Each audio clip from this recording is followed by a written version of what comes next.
Yes, hello, welcome everybody to the MOD Extra UK Games Expo 2021 video review. I'm Chris.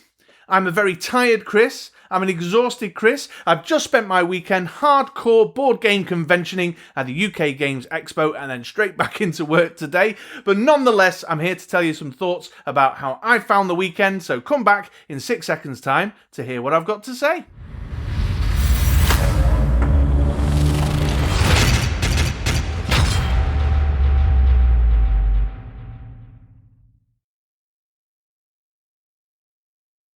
Yes, welcome back. Thanks for sticking around and welcome to my UK Games Expo 2021 video review. Now, historically, I have been at the UK Games Expo primarily for Dice Masters related stuff. I think a few viewers will know that I run a Dice Masters fan site called BritRoller6.com. Traditionally, WizKids have been there, the publisher of the game, and I've gone to take a look at new product, perhaps get an interview with them, see some spoilers, and we'd have maybe a large-scale Dice Masters event, which we did this year. We had a Dice Masters event, but no WizKids.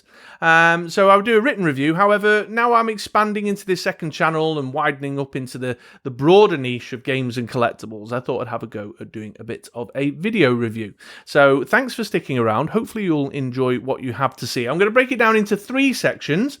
Section 1, I'm going to address the elephant in the room, safety and the impact of the pandemic. That will be, I think, probably one of the main questions many of you folks who made your way over to this video will have. So I'll give some of my perspective as to what I thought about how safe the event was and what type of impact the pandemic had on the event in general. Then I'm going to talk a little bit about what did I get up to. So what games did I play? Who did I meet up with? What stands did I visit? Those types of things. And then I'll wrap up with a few final thoughts in section 3, just a kind of broad overview and what I'm thinking about for next year. So I'm going to jump to a different camera view now so that I've got some extra space for some pop-up videos and things. Let's get started and talk about safety and the impact of the pandemic. Okay, safety and the impact of the pandemic. And I will confess, I think many will have felt the same. I'll confess to feeling a little bit tentative, a little bit of anxiety about going to the event. It's the first large-scale event I've been to in, 2 years. I've definitely been to some smaller stuff, like some little local restaurants, and I went to the Pictures the other day to see a movie, but nothing of this scale. So I was definitely feeling a little bit tentative, a little bit anxious about going along. Now, despite government guidelines, government restrictions changing in July, the UK Games Expo and the NEC were much more stringent and definitely had stricter guidance in place compared to the governmental expectations, which did give me a little bit more confidence. And I think the fact that an opportunity to have a Dice Masters tournament take place on the Saturday kind of tipped me over into a space where I was like, yeah, I've got to bite the bullet. I'm going to go. And so I generally felt quite safe. I mean, I must admit, a lot of the other attendees were all very respectful, very thoughtful, very sensible around kind of pandemic related, COVID related best practice. So lots of hand sanitizing going on. The vast majority of individuals were very respectful of face mask wearing, lots of social distance activity, when queuing up at food vans and things. There were a few moments around some of the retail stands where it was a little bit more shoulder to shoulder than I would have been entirely comfortable with, but I saw lots of cleaning going on. The staff at the NEC and the staff at the UK Games Expo were really on top of their game. They were really working hard to make sure it was as safe as possible, and I give those folks my utmost thanks because they definitely helped me, once I was there, feel much more confident. In order to gain entry, you had to provide evidence of low risk of transmission, whether that be proof of your vaccination or whether that be a test taken in 24 hours before attendance. They had wristbands to show that you'd been checked and that you'd shown your evidence and such like.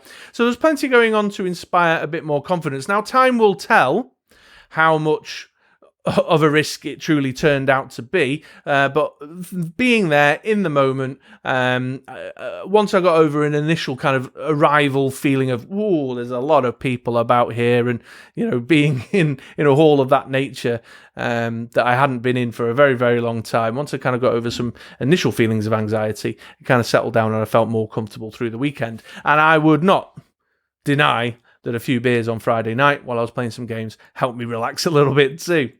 In terms of the wider impact of the pandemic, though, I think the main thing that I observed was that there were much less international publishers and game manufacturers there to exhibit, run demos, do events, etc., etc. So it was much smaller by comparison to what we experienced in years gone by. I mean, if you're familiar with the NEC, like not last year, the year before, so it would have been the 2019 UK Games Expo, that Hall 1 all the way through to the back end of Hall 3, I think, was filled to the brim with exhibitors, demonstration stands, family gaming zones, all sorts of fun stuff going on.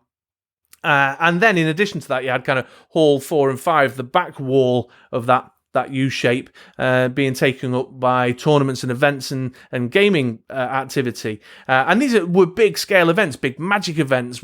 I think X-Wing was there one year. I remember there being a... what's that Fantasy Flight game where you buy the deck and you play it right out the box? Keyforge. A big Keyforge event going on, and there was none of that this year.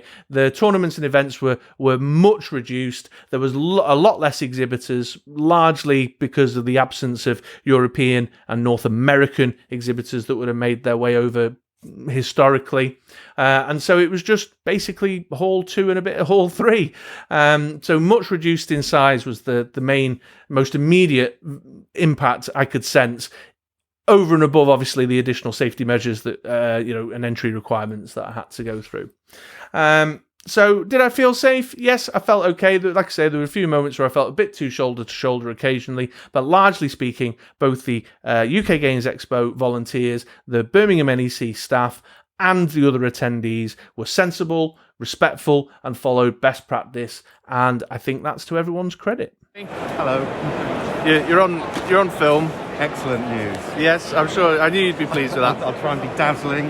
Say hello to the MOD fans. Hello, everyone. I hope everyone's having a beautiful day on this beautiful day. Let's talk a bit more about the fun stuff now then. What did I get up to? And I got up to a fair few bits. I'm not going to sit here and go through every single thing I did and every stand I visited and every person I spoke to at the UK Games Expo. I think probably best to share some highlights, but hopefully it'll give an example to anyone who's considering going next year of the types of things that you can get involved in. So, number one, first thing on the list that I was super excited about was that the legend himself, Ian Livingstone, was there, and he was signing copies of Fighting Fantasy books. I was so overjoyed to meet him. You cannot believe. We had a good little natter. Over on our Twitch channel, Andy and I, my partner in crime, we stream read-throughs where one of us plays the character and one of us narrates. We have really fond, nostalgic memories of these books from being... this was my gateway into this whole industry, this whole hobby. So being at a large-scale convention centered around that hobby, and the man himself who got me into it being there was super fun and super exciting. And he signed a copy of the Caverns of the Snow Witch for me, which we will stream live, I'm sure, in due course. So yeah, super excited to meet Ian Livingstone. He recorded a voice message for me that I could pass along to Andy, which I'll probably play now. Andy, man, I'm here with Ian Livingstone. He's got something to say to you. This is the next book you're going to fail at, but good luck anyway, and may your stamina never fail. Thank you, Ian. I'll see you later, man. He recorded that message because I told him that today Andy and I on our live streams have not managed to beat a single book. We have been defeated every time. So yeah, that was a highlight for me. Super excited to meet Ian Livingstone, and it was great to I can't overstate it really. He is the reason why I am in this hobby. It's as simple as that. So I've met a hero of mine, someone I've been a fan of since I was a wee nipper. So yeah, that was super fun. And every year there's been folks there of this nature. I've met Eric Lang in the past at UK Games Expos, for example, another idol of mine in the gaming industry. I've met Mike Elliott. And so, Mark Rapson, hi Mark, I don't know if you're watching, the game creators, game publishers that I highly respect and adore. So it was great that this year, even with the reduced size and the impact of the pandemic, I was still able to get a little board game celebrity moment, and that was very, very enjoyable for me. What else? Let me think. So I did a few demos. One of the things about the UK Games Expo every year is that there's lots of new publishers or Kickstart games that are there to develop interest and market their wares, and they do demonstrations or playthroughs so that people can get a feel for the game and see if it's something that they're interested in.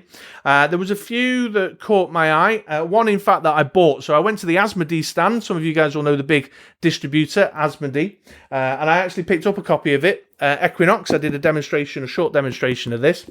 Now, this is a re-release or a re-implementation of an older Reiner Knizia system, the name of which escapes me right now, but I never played those. Certainly, though, he's got a great reputation, Reiner Knizia. But what attracted me to this was that it's very colourful, very family friendly. It's 8+ in terms of the recommendation. The artwork just really caught my eye. I mean, look at this guy here. There's a purple version of this as well with a get out the light. Purple version of this with a unicorn on it. It looks tremendous. So I thought just really colourful artwork, really characterful artwork. I loved the gameplay demonstration that I received. It's all about kind of bidding on creatures and who's going to make it to the end of the game and stuff. I'll do a more detailed unboxing and review of that, I think, in the next few days. So that one won me over so much that I bought a copy there and then at the expo. What else? I also met up with a guy from a sole trader kind of guy called Hackett Games. He built this game himself called 13, unlucky for some, which honestly was a little bit what I would call a little bit Hasbro, a little bit Toys R Us board gamey, a bit supermarket board gamey, but it looked a lot of fun and one that I would definitely think about for family gaming, like wider family, non-hardcore gamers, because there was a lot of chaos and it was all about moving these little marbles around and then pulling slides out and dropping in and starting again and rolling dice to hit 13 to win and stuff. So that was a really interesting one that caught my eye. I also had a demo of a game called The Amulet of Thrayax, which was by Trolls and Rerolls. There you go. I picked up their little flyer before I left. Trolls and Rerolls. Again, artwork caught my eye here. It's got this really eye-catching, really great character artwork. It's about these cultists who are trying to basically beat the other cults in murder and mayhem around this city. Really great board. Really, the artwork and the character and the life of it was great. It reminded me a little bit of what was that small box game? Harbour. The artwork reminded me a little bit of Harbour, actually, in a way. So yeah, really loved the experience. Now, is it one that I'll probably be keeping an eye out for? Possibly not. I don't think it's suitable for the type of gaming that I do, which is husband, wife, and 2 children, family games. But it may be one I keep an eye out on if I manage to get some more tabletop gaming done with my more adulty friends. I'm not sure I want to be encouraging my 8-year-old and my 11-year-old to be murderous cultists. Great artwork though. And that actually leads me to another point, really, that I wanted to make. So one thing I noticed this year was the presence of more family-friendly new games seemed lower. That's not to say there wasn't. There's a family zone. They were doing family, kids role-play game events. There was lots of kind of fun family stuff there. There was some Daleks around, and there was some Cylons and some Stormtroopers. You can get your photo with some cosplayers and stuff. So there was lots of family-friendly stuff. Don't misinterpret what I'm saying. But when looking for family-centric games, there was less. I did notice a little run of football-related games. I don't know whether that's because the Euros Championship's just been or something, but all 3 of them were next to each other, which struck me as odd. But I didn't engage with them at all. I'm not a sports fan. My kids aren't sports fans. Not the type of games that we would be looking at. So they could have been ideal, and I've dismissed them because of the theme, But yeah, I kind of found less that stood out to me in the kind of family style, cartoony, colourful, gamey type stuff that me and my family do. I'm not saying that it wasn't there. It was definitely there. Just it was more about what caught my eye and felt was a good fit for me and my kids. So yeah, there we go. There's 13 Unlucky for Some. the Amulet of Thriaxis and Equinox. So that was a couple of the demos I did. I also had a chat with the guys over at Flowers Games. Is it Flowers? Yeah, possibly. So we're big fans. Me and my wife and my sister and brother-in-law, have played a bit of Paperback, which is a kind of card drafting based style version of Scrabble, and we really enjoy it. I actually went over to their stand because they had a Kickstarter for a new version of the game called Hardback a little while ago, and I just went to see if they had copies for sale, which they didn't. It was available for pre-order, but not for general sale at the event. But I had a little look at Burgle Brothers and Fugitive that they had there. I love their style and their vibe of their games. They've got just a really great aesthetic, which is very eye-catching. And I had a nice chat with the fella at the stand there about their games and their game development philosophy, which I thought was really interesting, and getting a look at some of the components of the other games, which did catch my eye. I didn't buy any on the day because the budget, but definitely I would recommend checking those guys out, Flowers Games and Paperback in particular. Like I say, I played it before I went to the expo, but I took the opportunity to go and have a bit of a natter with them. What else? Yeah, okay, all the woodworky stuff was there again this year. There was some sort of woodworked terrain and buildings for tabletop war gamers. I'm not much of a miniatures war game guy, but they looked incredible. I think, if I remember right, I took some footage, so it should be there on the screen next to me in the kind of B-roll that's running as I'm talking. Geek and Sons were there. They do the most incredible, like these gaming table setups, which are mind-blowing, but far out of my budget. But I'd liked having a good perv over them because they are great pieces of gear that any gamer would love to have in their home. Also, met up with a guy called Fandemonium Merchandise, I think they were called, and they had great woodwork stuff there. So loving seeing all the dice towers and the dice trays and the custom dice and stuff. If that's your thing, then the UK Games Expo will have lots to cater to you in that respect. One other fun thing as well. I bought more of these, but this is the only one that's left. They are gummy sweets shaped like dice from an organisation called Food Porn, spelt P-A-W-N. So these are gaming dice, but they're like Haribo-style gummy sweets, which was a lot of fun. I bought a few tubes and then brought them back to give to the kids, and they have already been consumed just a matter of days later. So this is the only one I got left. But just really fun, just a kind of really fun, interesting thing, a little twist on what you normally see at events like that, and a nice little kind of memento gift to pick up and pass along to relatives and friends. I brought them back for my 2 young kids, although I think next year I'll probably take them with me. So that was an interesting one that I got up to. What else? Anything else? No, I think I've about exhausted my list of standouts and whatnot. I mean, that was certainly not the extent, the limit of what was taking place. I didn't do any of the live shows. I hear the Dark Room is really good. I keep meaning every year to engage with that. A friend of mine recommends it all the time, and I keep forgetting or not getting around to organising my time better to go and attend it, but he really loves that. So overall, considering the smaller size, I managed to fill my time. Now, my one criticism, I think, would be, and I kind of say this every year, so this isn't really about this year particularly, is the focus on retail. Sometimes there's a lot of retailers there, and I generally don't find that there's much of a bargain or a discount price, or and the shopping experience that I know a lot of people do go for at the Games Expo, and they buy a lot of games, but I just don't find the kind of the larger presence of some of the bigger UK-based retailers there much of a benefit. In fact, I find it a bit more of a hindrance to my expo experience.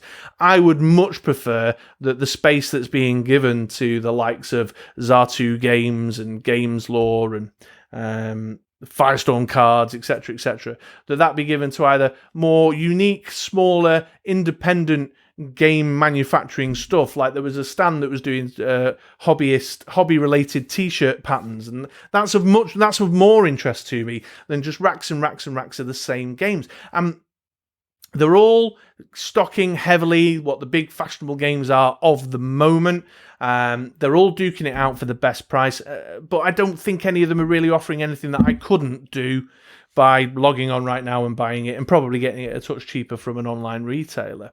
So the focus on retail, I'm not the biggest fan of. If retail continues, I would encourage the retailers to have more interesting offers or more interesting discounts or multi-buy specials or something, free gifts, I don't know, that would make the retail element, the shopping element that seems to be a heavy focus of the UK Games Expo, a little bit more interesting to me, because I'm not there to shop, really. I bought a game based on a demo that I enjoyed, but that's it. I bought one game and 2 books over the whole event.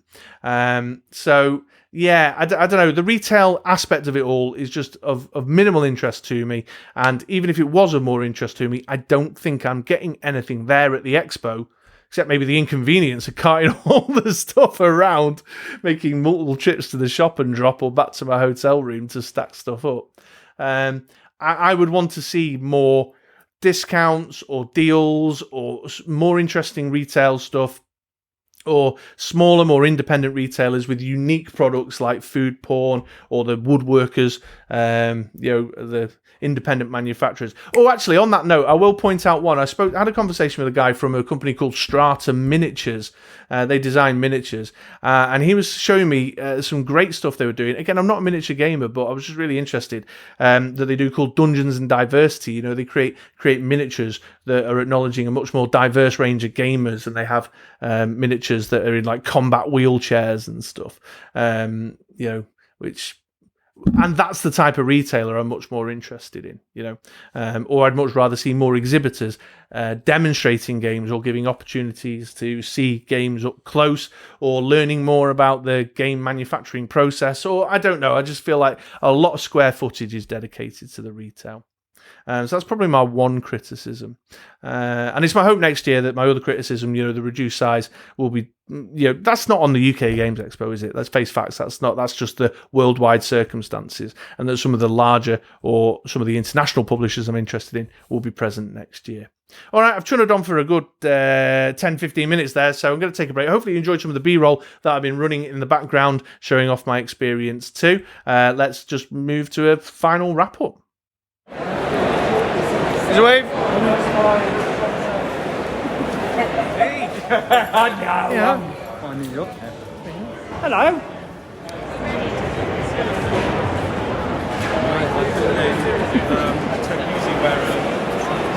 Hello.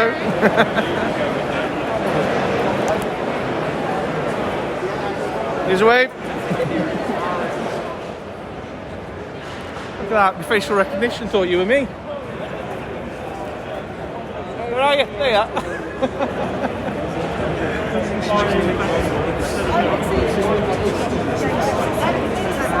Just getting my B-roll.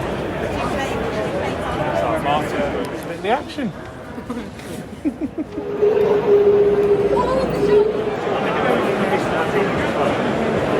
Yeah, I do like.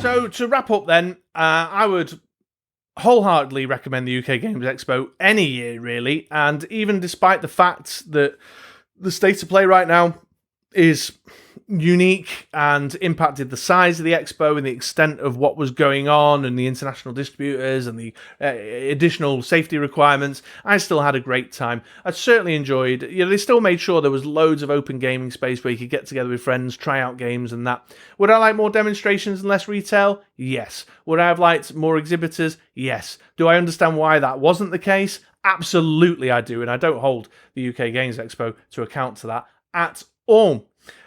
So anyone thinking about going next year, I would highly recommend it. I think it's just the landmark event of the year for me, really, in terms of getting together with friends and playing games. There was one little sad moment for me, though, when I was picking up some merchandise, some UK Games Expo merchandise. The 2020 button badge was on the stand, which made me a little sad because obviously the 2020 event didn't take place. It was a exclusively online convention at that point, due to the worldwide circumstances at present. So that made me a little sad, but I still bought one. In addition to all the stuff that I collect, I also collect badges because I'm that guy, collect everything. So yeah, really enjoyed it. I want to say thank you to the UK Games Expo volunteers. You guys were great. You were tremendous. Such a great attitude and just buzz about you. You were all really conscientious as well in terms of making sure we were all safe and having a great time. And you know, if someone looked lost, you were right on top of them, helping them out and stuff. I think you did a fantastic job. I also want to give a big shout out to my man Richard Dennings, who I email back and forth with. Thanks once again, Richard, for supporting me and the Dice Masters community. You've always had our backs, and Dice Masters will always be at the UK Games Expo as long as I'm alive and active in the game.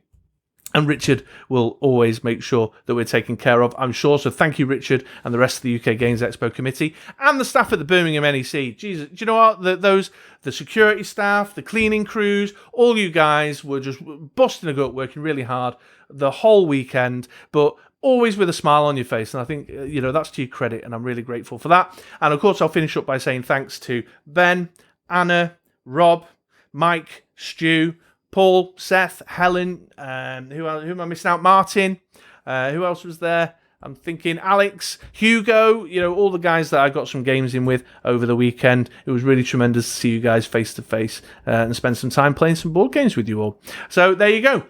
UK Games Expo 2021 gets a massive 2 thumbs up from Mod Extra, and if you're thinking of going next year, I would highly recommend it. All right, folks, let's call that a day there then. I hope you enjoyed my little video review, and I'll see you again soon.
So if we're just going around and just putting down all of our pots, then we do.